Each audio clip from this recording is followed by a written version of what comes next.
Yeah. I mean, Nintendo and to a lesser extent, Rockstar.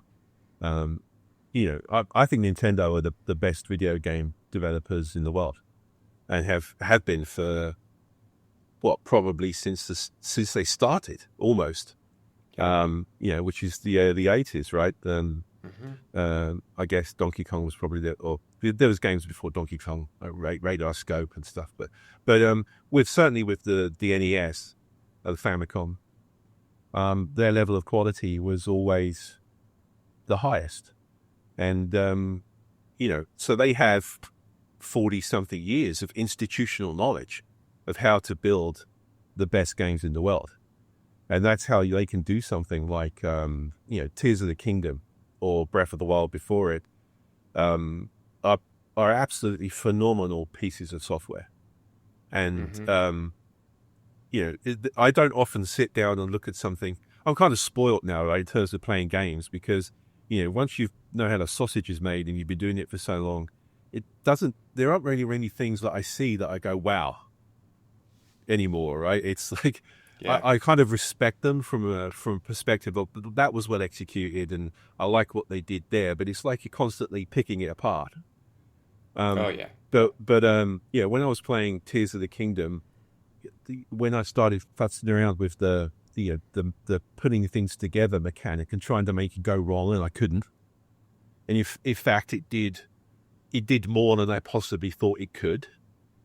It was these guys really, really, really know what they're doing, and that is so Yeah. hard to pull off.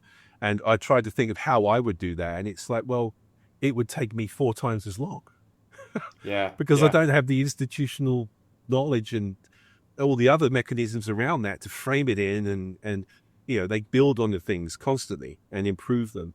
Um, and that's expensive. Yeah, if you're trying to do that from zero, that's incredibly difficult. Yeah. And that's the problem some of these other companies have is, well, they're starting from zero on something. Yeah. No, I Yeah, think that's right. been the plague of the all the again, I'm an ex-writer, right? Like there's this like just flood of ex-Riot startups that went out and got a ton of money when money was cheap, and where's that money gone, right? And I get it, it's hard, but I think it's exactly what you're saying. You tried to build from zero into a full AAA high quality experience, and I also love that you called out Nintendo because I think a lot of times when people think of quality, they think of graphical quality, Right. or like fidelity, basically, like how high detail are these images or how lifelike or things like that. But Nintendo is actually the quality is the experience. It's the player. That's what wins. Yeah, I mean, I'm actually, actually, I'm not going to say that, but, I miss the Wii. And Mm-hmm. and the thing I miss about the Wii is the only games console my mum ever bought because it democratized the control system. Anybody Mm-hmm. can pick up a Wii remote and play a game. If you think about a modern game controller, Yeah. they're awful. Like from I mean, they're Yeah. brilliant pieces of technology, and if you want to play a complicated game, they're fantastic. But from the Yep. perspective of somebody that doesn't play games, they're the worst thing in the world. There's like 30 buttons on a Yeah. modern controller, right? And a Wii basically was a TV remote that had two buttons that you really had to use. So Yeah. so all these people that did never played games before could suddenly pick one up and play it. My mum still has Wii bowling on her bloody TV. And how old is the Wii? What, 2004 or something? 2006, something like that now. Yeah. It's 20 old. years. Yeah. And it's the graphic. They again brilliant, right? The things they chose not to do. Good design. I like Apple stuff, right? I'm a big Apple guy, right? I have the because I find that I spend more time working and less time futzing around with the system and trying to get it to work. And one of the reasons for that is because they obfuscate all the stuff you don't need, and Mm-hmm. the thing is clean, and designed from the perspective of someone using it who just wants to get stuff done. And a lot of that is leaving stuff out. It's not Yeah. It's not like chucking everything in. It's, well, what can you remove? And Yep. like when the iPhone came out, they removed the keyboard. Everyone was like, I think Steve Ballmer from Microsoft said, "Oh, I'll never sell because it doesn't have a keyboard." And it's, well, it doesn't matter, right? They made it Yeah. so simple. It had one button on it. Yeah. It's easy to use. And Nintendo are very good at that. And they do it all over the place. And with the Wii, if you remember, none of the characters, the little me guys, well, they're me's, right? I think so. Yeah. Yeah, I remember spending hours with my kids making really inappropriate me's. That was another thing you could make. Yeah, we had a whole selection of funny me's. But they didn't have arms and they didn't have legs.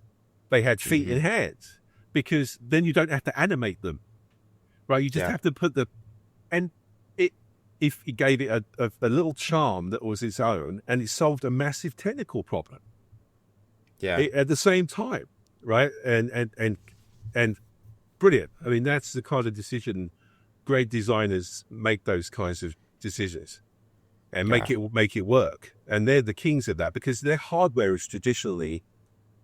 There has been times with the N64, arguably more powerful in some areas than its competitors, didn't have enough memory.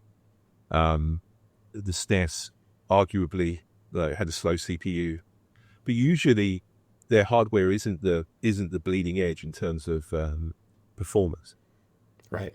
So Right. they have to, they win on having the best design product and the best experience for people, making things easy Yeah. to play.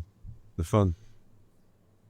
I'm an engineer, not in the sense that I'm a programmer. I'm a computer and systems engineer by Ugh. degree. Never really used it, but I remember principles of that. And one that you'll hear a lot in engineering is it's not done when there's nothing left to add. It's done when there's nothing left to take away. Yeah, I've heard that.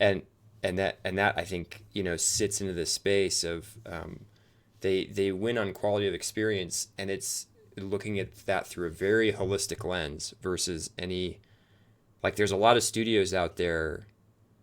What was the game? The Crisis. Crisis was sort of an advertisement for the Crytek engine, Right, yeah. but most people didn't consider it a particularly compelling game. It was like their advertisement for their look what you can do with our engine. And to me, that's an interesting indicator of you can have high quality everything when it comes to individual craft execution, but this is really all about how it comes together. And Nintendo wins on bringing it all together into creating something like players love. In game and software development, we spend so much time estimating, and it often feels like a burden that just takes a bunch of time but doesn't really add much value. My name is Benjamin Karsage. I've created a course called Advanced Estimation for Game and Software Development. This is actually something people out there asked for when I was looking at what would be helpful to you, what course could I build.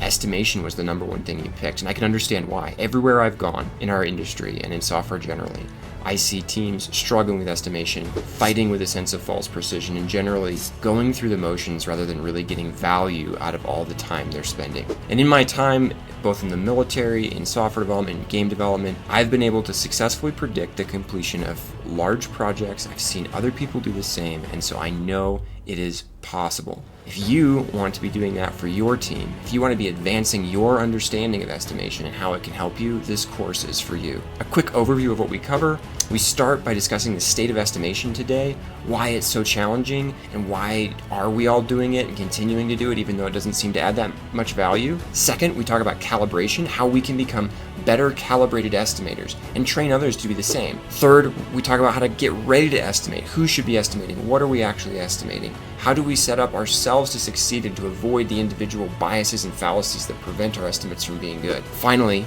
at least for early access, we talk about tools, techniques, the approach.